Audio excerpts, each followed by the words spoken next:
Good morning, everyone. I think we're just about ready to start, and I think June Venters Casey will be introducing our discussions this morning.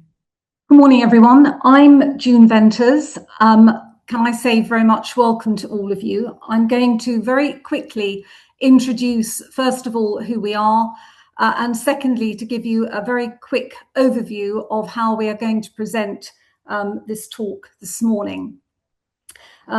My colleagues that are joining me are Rachel Temple and Ayesha Bell-Paris. They were all members of the team in relation to this case.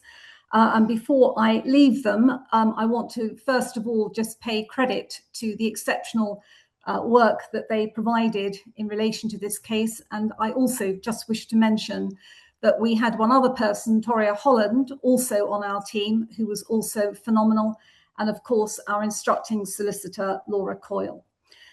Moving on then to the presentation, can I say to you that we have divided the presentation into three main topics that we're each going to take separately.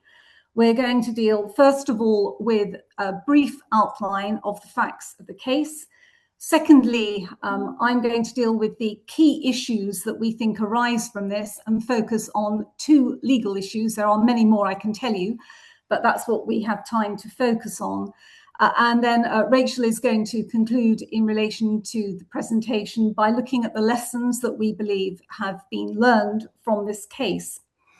We're going to try and leave 10 to 15 minutes at the end to deal with some questions. If any of you wish to ask any questions, can you please put them in the chat box or in the Q&A box, and we will deal with those at the end. Can I say, by way of an overview to this case, that in my opinion, and I know my colleagues all support me in relation to this, we believe that this is one of the most profound cases that has come out of the family justice system for a very, very long time. If I had to summarize what I think it provides and demonstrates the best of our family justice system and equally the worst of our family justice system. And I hope that that will become clear as we go through this talk. I think that the case reinforces the importance of the role of our courts.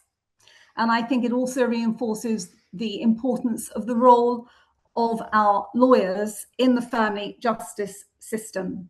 I'm going to conclude my introduction there by simply saying, I promise you, 1 hour is by no means enough. Those of you that do know me, I promise you I could talk for a very much longer time on this case, but I hope that we'll make it interesting and succinct. Thank you, and over to you, Ayesha. Thank you, June. Good morning, everybody. As June has said, this was really an extraordinary case to be involved in. My task is to give you a whistle-stop tour of the facts and chronology of the case, which really needs to be understood to get some idea of the magnitude and the many issues that arose, which are perhaps reflective in many ways of some of the current issues in the current climate we're experiencing.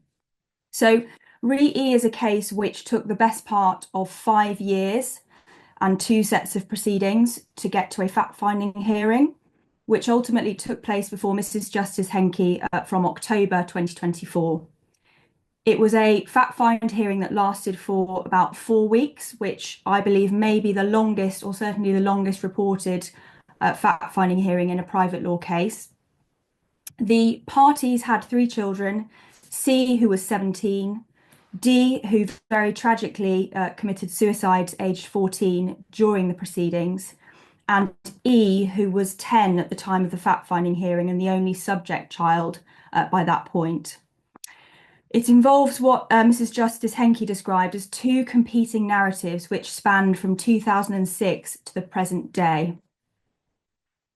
The mother's allegations by the time of the fact-finding hearing, because it's right to say that they had increased and expanded significantly over the course of the proceedings, involved domestic abuse against her, including rape, sexual assault, non-fatal strangulation, emotional abuse, and coercive and controlling behaviour, sexual abuse, including rape of D, physical and verbal abuse of the children, and that the father was effectively using the litigation as further abuse. The father counter-alleged effectively that the allegations were falsified so as to undermine his relationship with the children. He alleged that mother had engaged in alienating behaviours, including in her own litigation conduct, and also controlling behaviour towards him by using threats of suicide and self-harm and threatening to limit his relationship with the children. In terms of the litigation history, as I said, the first application was made some time ago on the 8th of October 2020 by way of father's application for a shared care order. Father did have some privately funded representation sporadically in the early stages of the litigation, but was largely, until about the month or so leading up to the fact-finding hearing, a litigant in person. And you'll hear more about the consequences of that later. The mother had the benefit of legal aid. In the initial Kafka safeguarding letter, there was recommendation of consideration of a fact-finding hearing. At that stage, there were no allegations by the mother of sexual abuse against the child. Kafkas recommended a Section 7 report and, in the interim, professionally supervised contact only.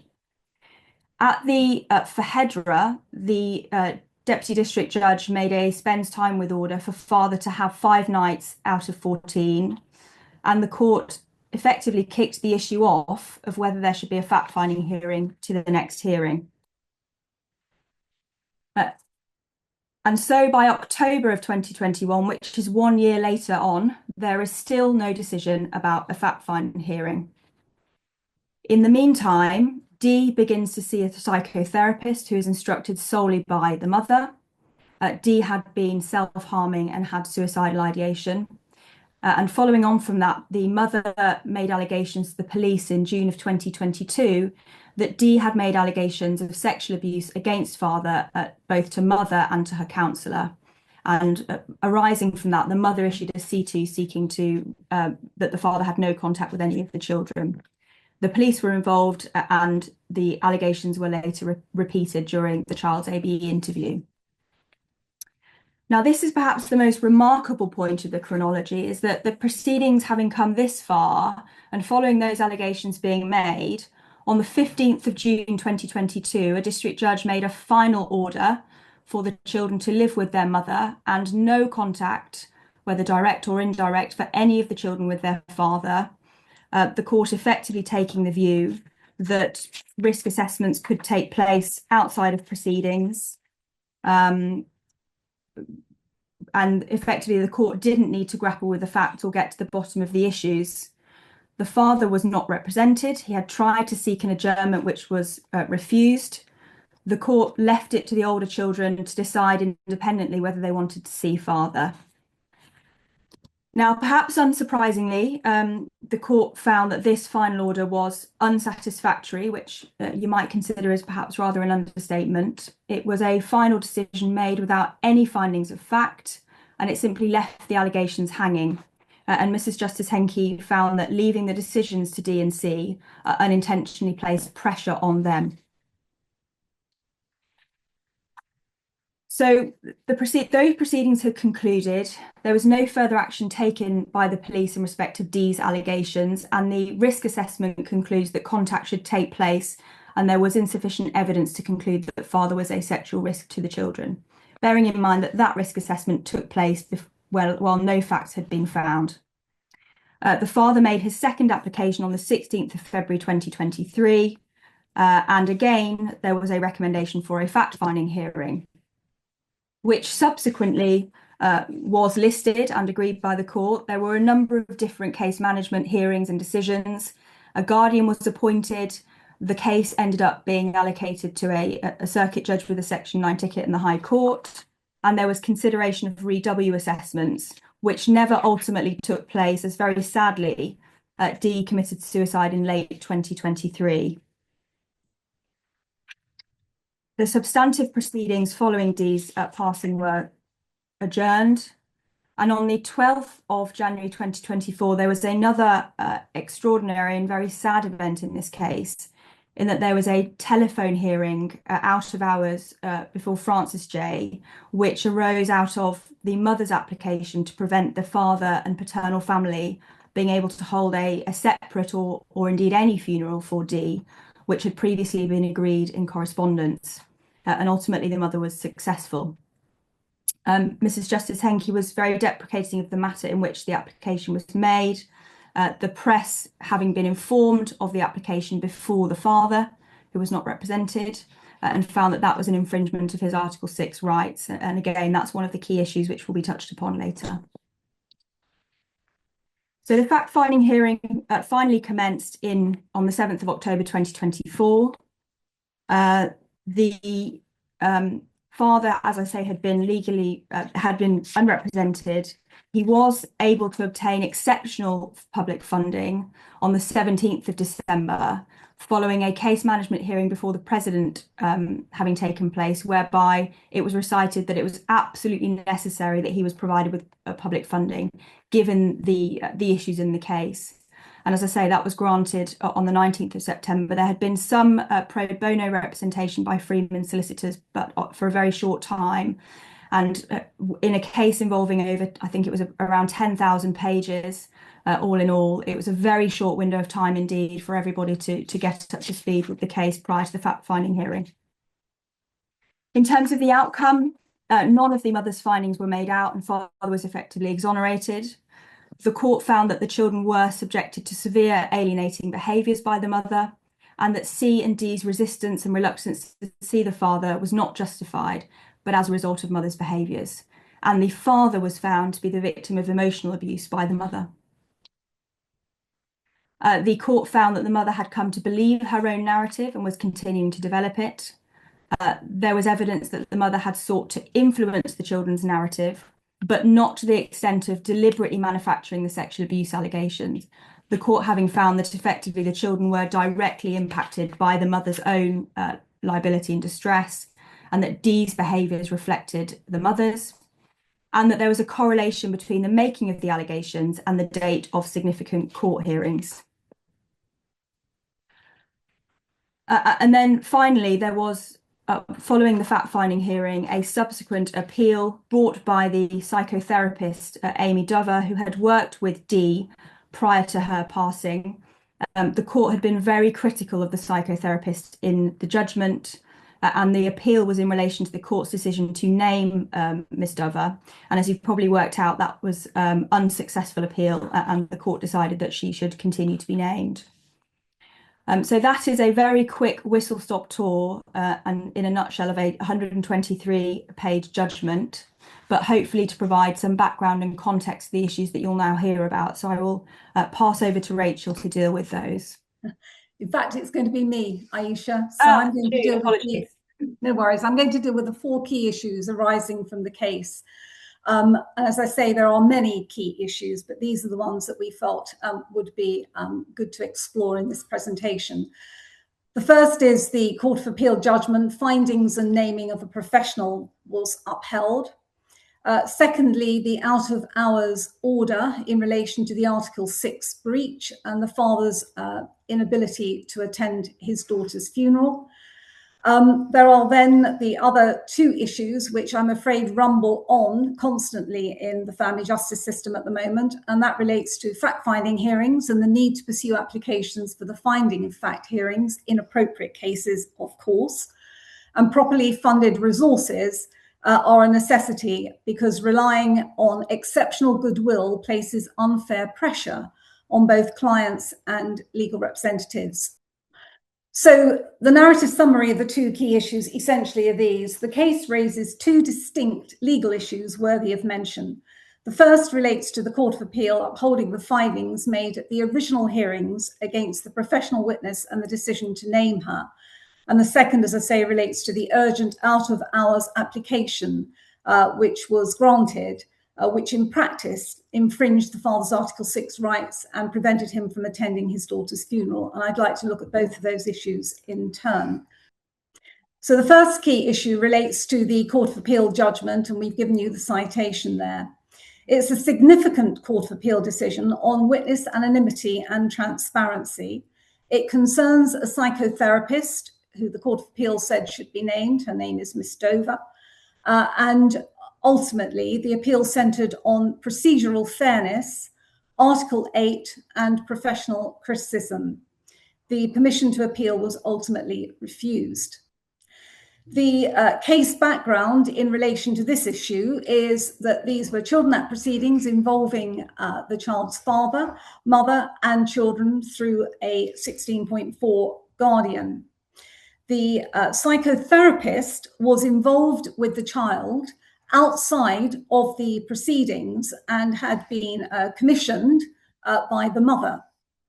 The trial judge made serious adverse findings about her professional conduct, and Ms. Dover initially sought only to be anonymised rather than challenging the findings themselves, and that she did in front of Mrs. Justice Henke, but that was refused. The procedural context is simply this, that the criticisms were put to the psychotherapist during the course of cross-examination. And just pausing there for a moment, during my task of cross-examining her, as so often happens, the case evolved as we went along, and we discovered an enormous amount of information during the course of that questioning. The psychotherapist had opportunities to respond. She wasn't being taken by surprise, and the reason for that is that the majority of the documentation in which the Court of Appeal took on board were documents that she had herself created, because she had involved herself in these proceedings. She had, for example, prepared a statement at the request of the mother, which was in fact filed in the proceedings. She had also written to a number of professional organisations, including, for example, local authorities and the police, supporting the mother. There was no procedural fairness objections raised at the time.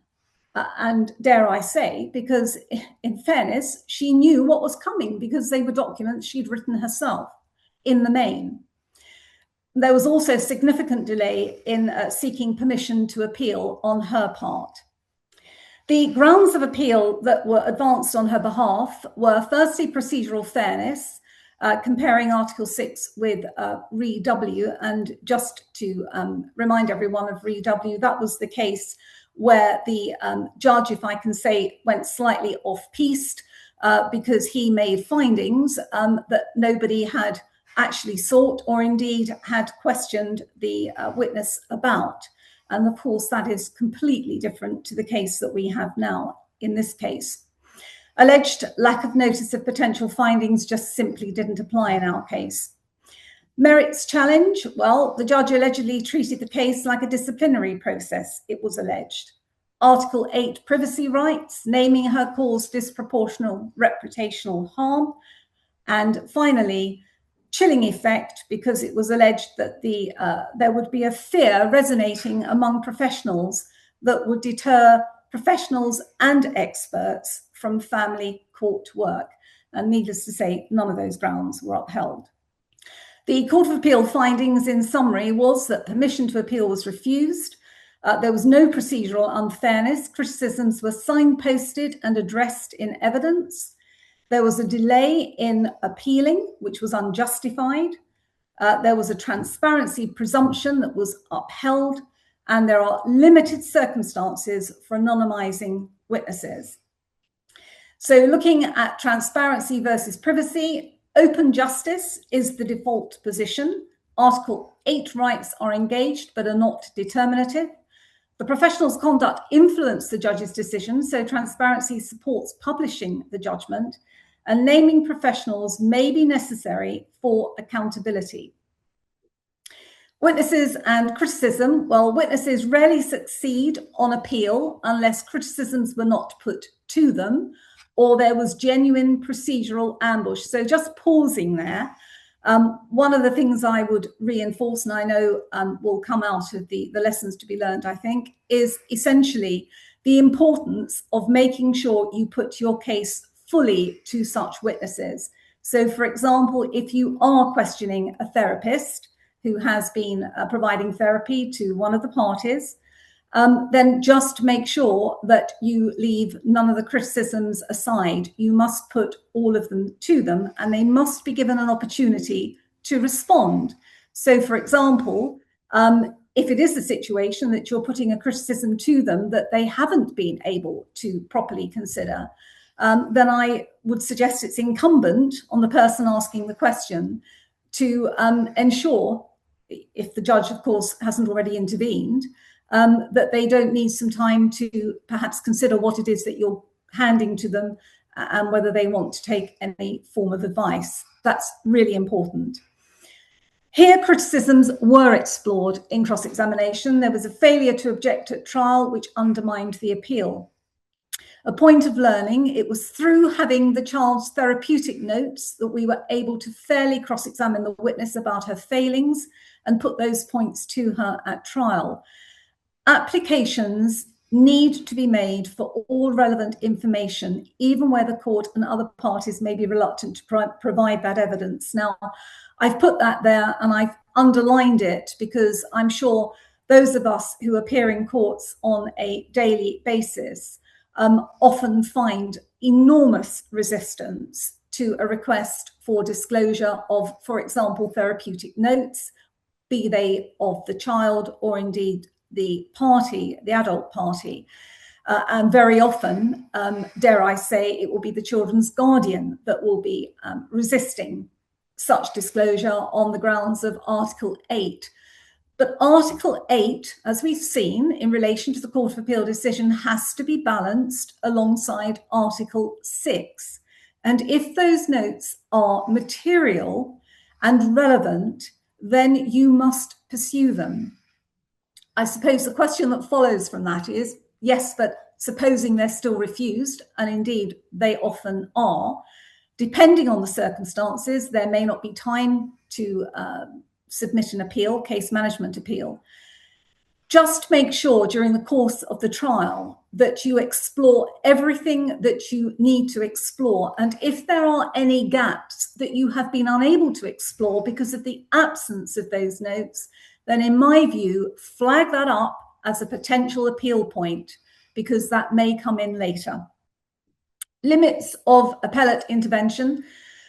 Obviously, and most of us know this, appeals are not a second opportunity to re-argue factual disputes. Issues not raised at trial seldom succeed later, hence the point I've just made. The court stressed the importance of following proper procedures and meeting deadlines, and the court emphasised procedural discipline and timeliness. And where there are concerns about a professional witness, that needs to be put to them, as I've said, at trial, and they must be given the opportunity to respond. Providing that is done, the Court of Appeal is unlikely to interfere with any findings that are subsequently made. So that leads on to the second key issue, the out-of-office funeral hearing. And I'll give you a brief overview of that, which Ayesha has covered also briefly. This was a last-minute application issued on the eve of this child's funeral. The funeral was to take place on a Saturday morning, and this hearing took place on the Friday after hours. Father had only 29 minutes notice of that hearing, and he was unrepresented and at home. Key documents were served minutes before the hearing, and I'll tell you what those were shortly, and the court found an attempt to gain a litigation advantage on behalf of the mother and, most pertinently, her legal team, and breach of the father's Article 6 rights. The key points relating to this out-of-office hours funeral hearing are these. There had been an agreement over the funeral arrangements. Essentially, the father had agreed with the mother's solicitors that there would be the substantive funeral that the mother and all her family and friends would attend. But before that was to take place, there would be a separate funeral a couple of hours earlier, where he and his family and friends would attend, his family travelling down from Scotland in order to do so. And that was all agreed in writing. On the eve of the funeral, the mother issued an application to prevent the father from holding the agreed service. And as I said, the father was given 29 minutes notice of that hearing. The father received copies of his daughter's suicide notes just 9 minutes before the hearing began. And in those suicide notes, she had effectively blamed him for her death. In this case, the father also had some participation needs that were not met. The father was unrepresented during the hearing and had to participate via his telephone while grieving. And just pausing there, I will never ever forget my examination in chief of this father, because one of the questions I asked him was how he felt when he was involved in that hearing, listening to what he was listening to. And his description of sitting in his armchair in his room with his eyes closed, effectively just not being able to comprehend what was happening, is something that I will always remember. Litigation advantage. The court determined in the judgment that the late notice was intended to provide the mother with a litigation advantage. This action fundamentally breached the father's Article 6 rights to a fair trial, and it prevented any effective right of appeal because the funeral was the very next day. Press involvement. A journalist, Miss Tickle, was informed of the hearing significantly earlier than the father and the child's representatives, further emphasising the procedural imbalance, despite the court's direction to the mother's representatives that this was an on-notice application that must be served on the father. And I pause there because they had initially, earlier in the day, tried to issue a without notice application, which the High Court rejected. And I should also pause here and say this: so far as the press is concerned, I think most of us, and indeed we do, embrace the changes that have been in relation to transparency and the need for the press to be actively involved in family justice. However, I do seriously question whether that involvement should take priority over the involvement and notification to parties involved in a case, and particularly to a father whose case involved at that stage whether he was going to be able to attend his daughter's funeral. And I use the same word as the judge. I deprecate it. So what do we learn from the out-of-office funeral hearing? This case highlights the importance of procedural integrity and the need for fairness in legal proceedings, especially in sensitive family matters. No matter whom we represent, our professional integrity, in my humble opinion, should never be compromised.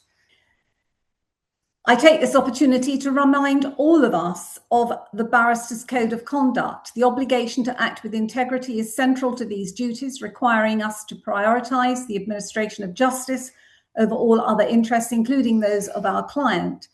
Core duty 1, we must observe our duty to the court in the administration of justice. Core duty 3, we must act with honesty and integrity. And Rule 4 explicitly states that the duty to act in the best interests of the client is subject to the duty to the court. I leave all of you to decide whether in relation to that funeral hearing, those core codes of conduct were observed.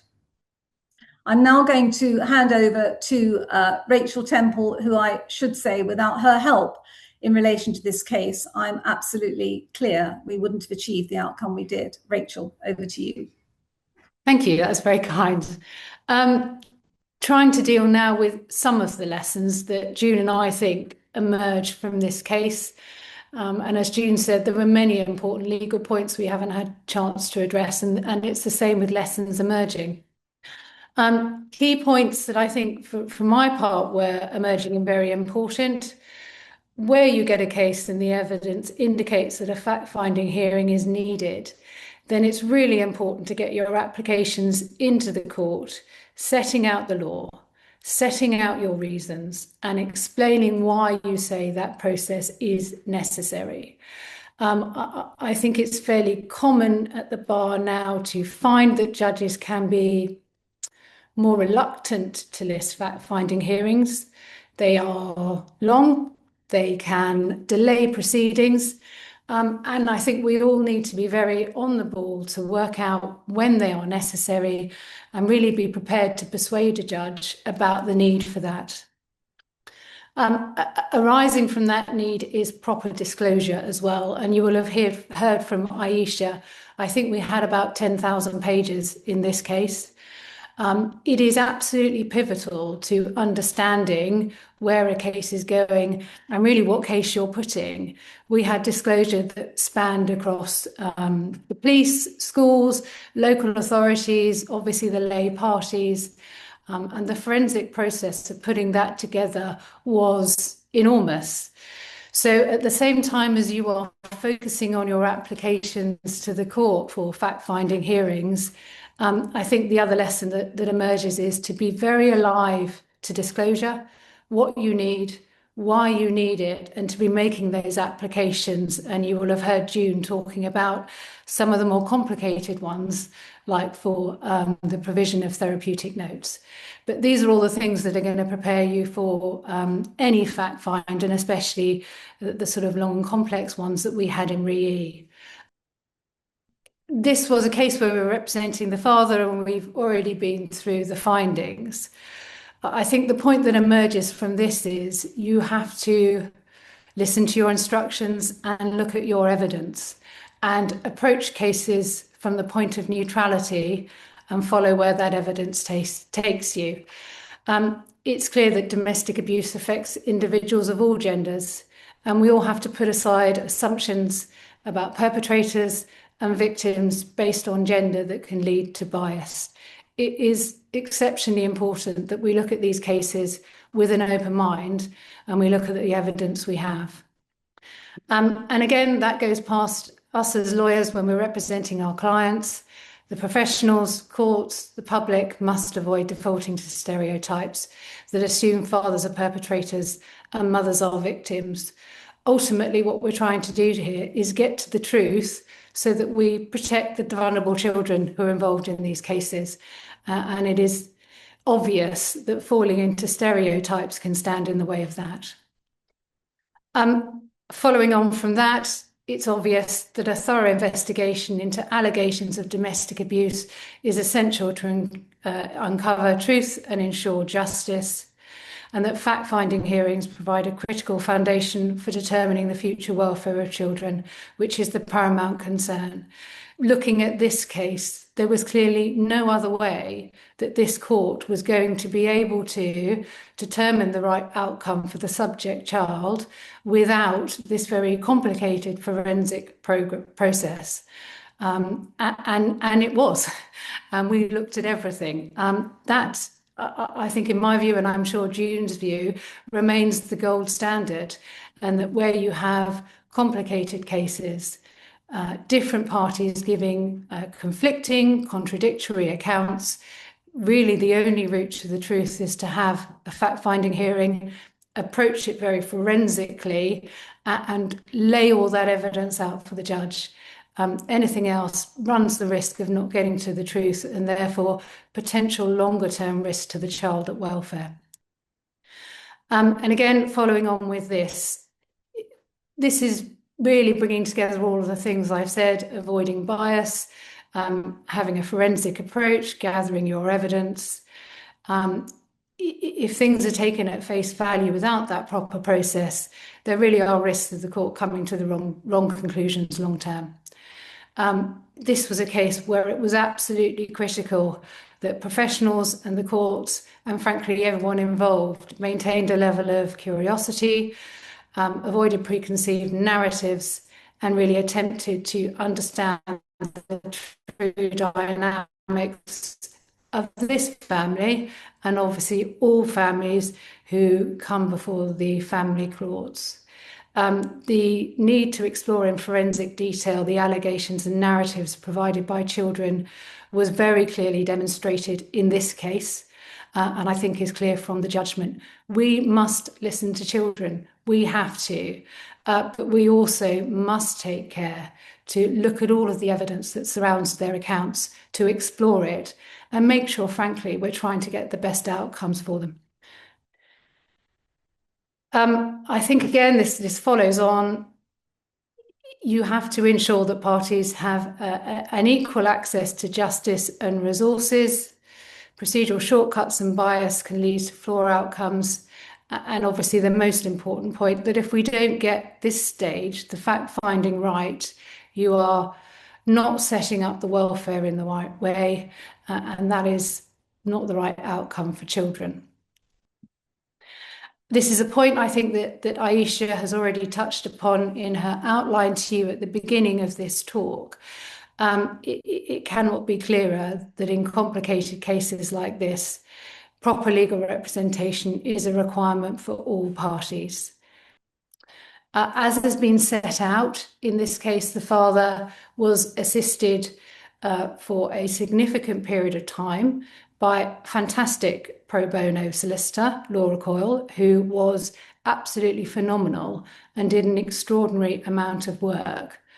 But I hope what is clear from what we've said so far is there was just an enormous amount of work to do. The forensic preparation of 10,000 pages of evidence, preparation for trial and cross-examination of obviously multiple witnesses across a number of weeks. I think it's fair to say that me and June were flat out, both in preparation and throughout the trial period. And it is not realistic to expect that that type of work is done under the pro bono scheme. That sets out what the father would have been facing had he not got legal aid, which was provided very late in the day. And again, we recognise there the work of his amazing solicitor working pro bono before we were brought on board. Again, just highlighting the level of work that this case, and indeed any fact find in a family case, involves. I'm sure I'm speaking to a lot of people who have been part of those proceedings, represented people in those proceedings, and you will have a real understanding of how complicated it is to read the evidence, understand the evidence, cross-reference it, make sure you're ready to get on your feet and conduct the hearing. And again, it just emphasises the need for proper legal representation for all parties. It's not possible for there to be fair hearings without that. And this goes back to the wonderful pro bono system we have in family law and the very many people who give up their free time willingly to help vulnerable people who need their time. It is extraordinary, the number of people who do that, and I have nothing but respect for them. But there are situations where that cannot be enough. And I think June and I and Ayesha are very keen to emphasise the need to keep pushing for proper legal aid and representation in complex cases that absolutely requires it. Not only is it required to ensure that everyone in that courtroom is heard, there's also clearly an equality of arms argument here, and where you have litigants in person going into courtrooms against other parties with highly experienced solicitors, experienced junior counsel, leading counsel, the disparity is very clear. And again, it goes back to providing people with the right representation so the court is hearing their voice and is properly informed to make its decisions. From a fairness point of view, funding undermines effective participation, and of course Article 6 rights are engaged long before the hearing, and these are Article 6 points. And I think that just sums up what I hope I've set out for you, that we need to be pushing as hard as we can for proper legal representation for anyone who's involved in family proceedings, and most especially those that involve complex finding of facts. I hope everything else that I was asked to cover is within the slides that you've seen. And I know we've already had some questions, so I'm going to pass back to Ayesha and June to deal with those. So far as the questions are concerned, we had some questions ahead of this morning's presentation, so Ayesha is going to deal with those quickly. And then if anyone else has any other questions, Ayesha will pick those up in the chat. Failing which, we prepared a few questions ourselves, which we thought might be helpful by way of reflection.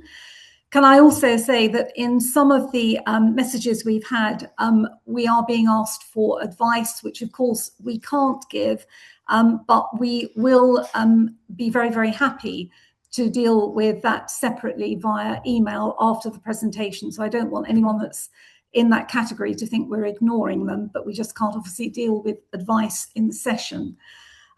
So Ayesha, over to you in relation to the questions that we have received. Do you want to deal with those first, please?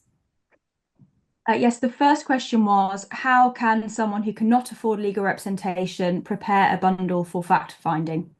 Well, I think you will find, and in fact, Ayesha will correct me if I'm wrong, I think it's only just been published within the last day or so.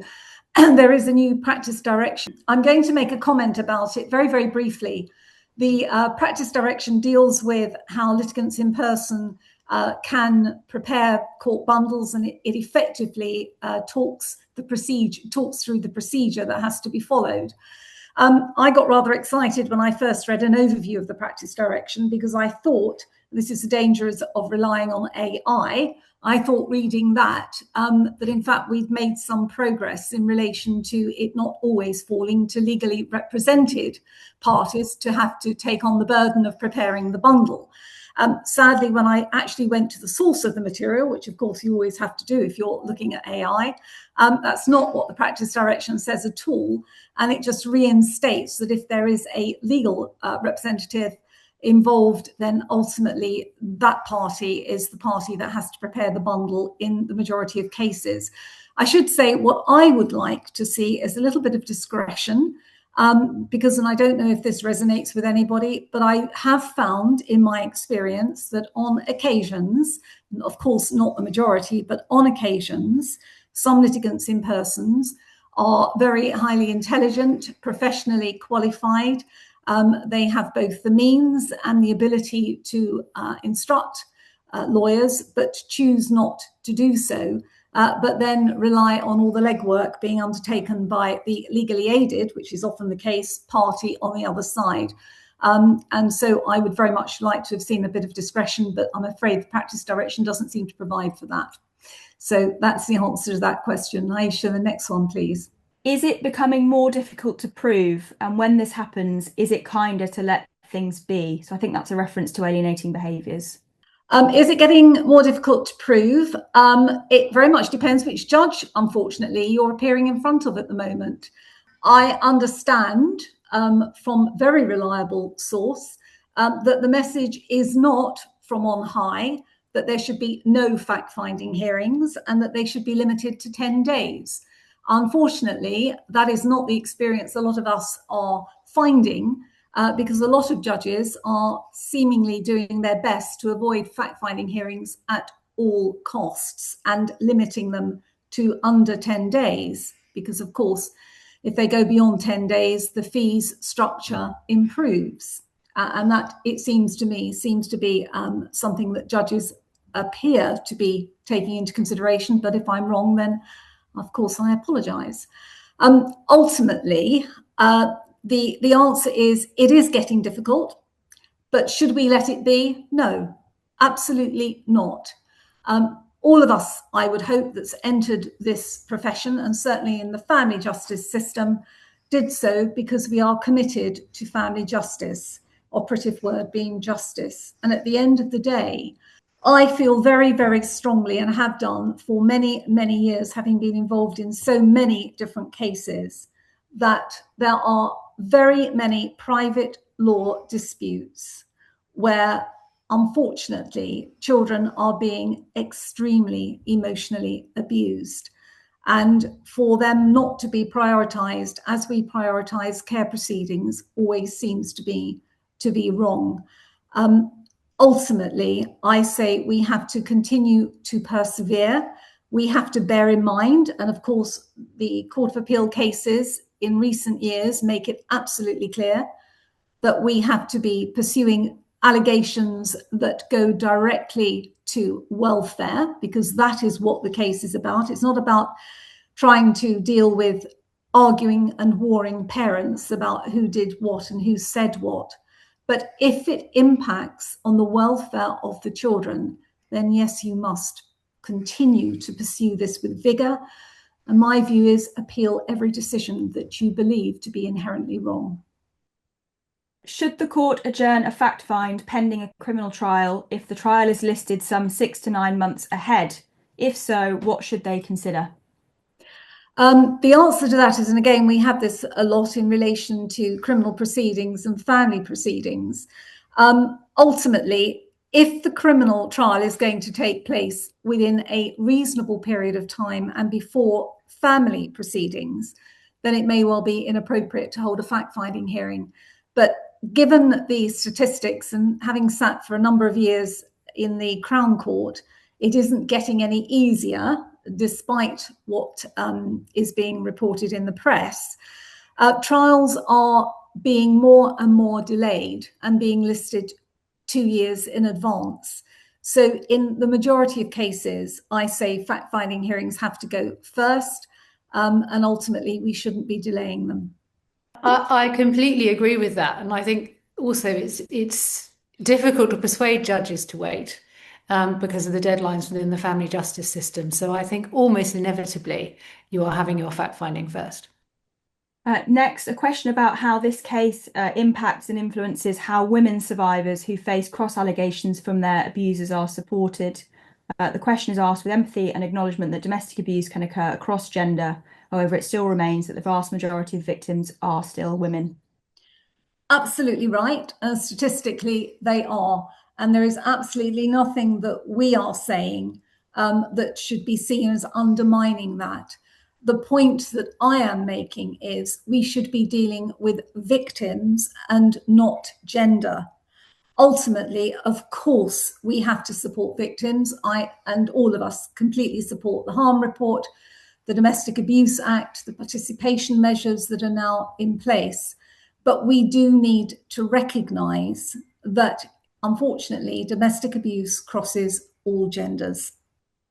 In relation to the reluctance to list fact-finding hearings by the courts in relation to private law proceedings, clearly there needs to be a balance, but how do you say this is achieved? Clients find the cost of a fact-finding hearing prohibitive. Even a 3-day hearing can be in excess of £10,000. Totally agree. I think we need to make more use of the exceptional grounds in relation to legal aid, and that's how this father did eventually, at the very 11th hour, achieve legal aid because he got it under the grounds of exceptionality.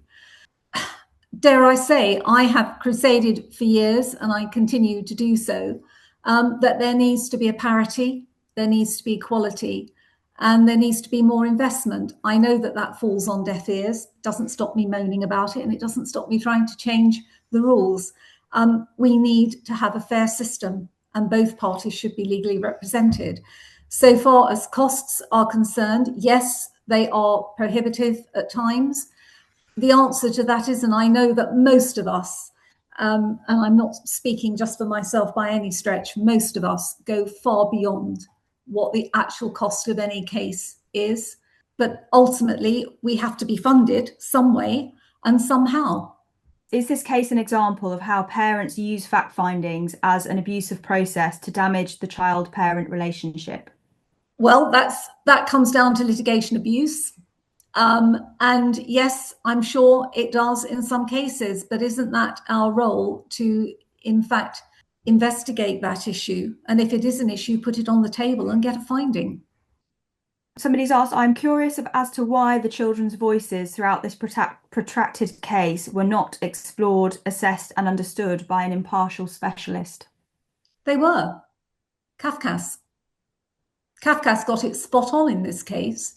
But unfortunately, and there are so many other aspects of this case that are not in the judgment, And I therefore don't think I can go into in any detail, but suffice to say, and you can take it from me, Cafcass got it right, absolutely right. Unfortunately, the Cafcass officer was not able to continue in the case, but she was replaced by another equally insightful, able, competent Cafcass officer, and she also got it right.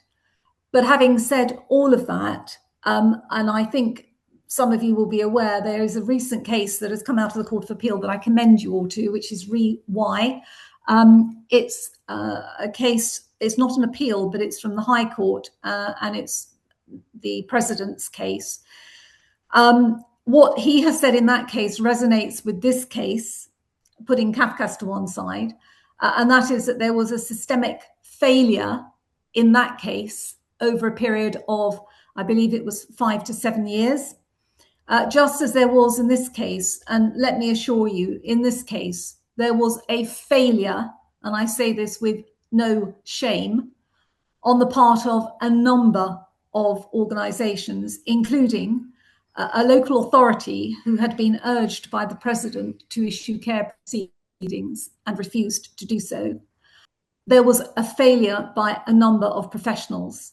Having said that, in this case, the police actually did their job properly.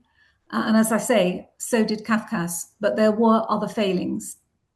I think the final question is something that's already been touched upon about how legal aid was obtained in this case, and that being the exceptional funding point. But perhaps a question as to what can be relied upon in relation to obtaining such funding. Certainly in this case, there was obviously the benefit of a recital from the President, effectively saying that this was a case which absolutely needed legal representation. But in absence of that type of clout, do you have any other guidance about how to make those applications and how they might be successful? Dare I say no. We were greatly assisted by obviously the solicitor, who is at the coalface when it comes to legal aid, and also by our clerk. I have to say, I went to him 3 weeks before this case started, because I had been approached to conduct the entire hearing pro bono. And when I knew the facts of the case, I can assure you I was very tempted to do so, although it would have been enormously draining because of the amount of work that needed to be done. But ultimately, I know that he was able, with the assistance of the solicitor, to persuade the legal aid agency. Of course, the father qualified from a means point of view. So it had to come down to the facts of the case, the complexity of the case, the volume of material, and I think effectively making it absolutely clear why legal representation was necessary. I know that's not as helpful as perhaps it could be, but that's, as far as I know, mainly what needs to be done, satisfying the legal aid agency that it's necessary. And can I just add to that? Talking about it, talking publicly, I don't know if that's going to change anything, but it is so obvious that since legal aid changed in private law cases, it has become really difficult to run those cases fairly. And I think we all need to be very, very open about those struggles and that it's not working. Yes, I mean, I should say that banging the drum, as I often do, I'm banging the drum in relation to the Family Law Journal shortly, because I think this needs to be put out there. It really needs to be made clear. I have had so many cases where individuals are desperate to be legally represented and they can't achieve it. But we mustn't give up on them. I firmly believe that we mustn't give up on them. Well, thank you all of you who have joined us. I think you will probably see that we're fairly passionate about this case and very committed to lessons that we believe can be learned from it. And as I say, thank you very much indeed for joining us. We will send you the slides. And if any of you want to contact us with any other questions, then please feel free to do so. Thank you.